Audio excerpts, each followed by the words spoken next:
Dans la perspective du 60e anniversaire des accords d'Évian, qui marque la fin de la guerre d'Algérie, Argus Interactive a réalisé pour Historia Challenge une enquête aussi bien en France qu'en Algérie. Il s'agit de la première fois qu'une telle enquête est réalisée. Alors quels en sont les enseignements? Le premier enseignement, c'est qu'on a, lorsqu'on est français comme lorsqu'on est algérien, un regard mitigé sur l'autre pays. À titre d'exemple, seule la moitié des Français a une bonne opinion aujourd'hui de l'Algérie.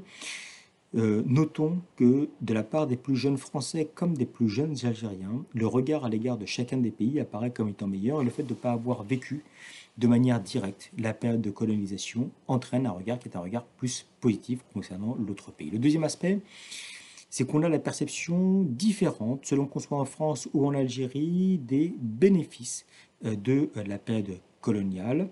D'une manière générale, les Français sont partagés concernant les bénéfices de la colonisation pour l'Algérie. En revanche, la quasi-totalité des Algériens considèrent que la période coloniale était une mauvaise chose. On peut noter qu'au cours des 30 dernières années, les Français ont évolué fortement dans leur jugement et ils sont moins nombreux aujourd'hui à considérer que la colonisation était une bonne chose pour l'Algérie.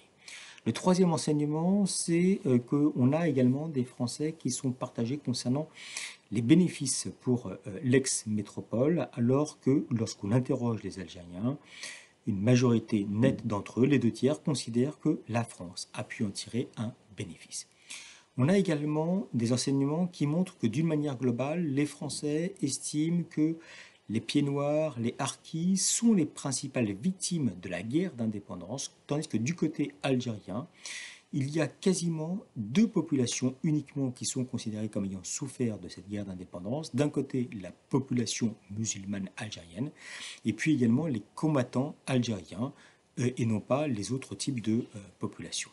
Au final, on peut voir en fait d'une manière globale que l'indépendance apparaît comme étant une bonne chose pour la quasi-totalité des Algériens, 97% d'entre eux, alors que du côté des Français, il y a uniquement, je serais tenté de dire, les deux tiers qui considèrent que cette indépendance est une bonne chose. Là aussi, le temps joue plutôt en faveur de l'apaisement des relations et il y a une progression nette du nombre et de la proportion de Français qui considèrent positivement l'indépendance de l'Algérie. On a donc une situation qui est une situation contrastée, en France comme en Algérie, avec des regards différents sur chacun des autres pays, avec des regards concernant la période de colonisation qui sont loin d'être uniques et univoques, et avec en fonction de la manière dont est vécue et ressassée cette période historique, des regards qui appellent les Français à considérer cette période de manière plus positive, voire bien plus positive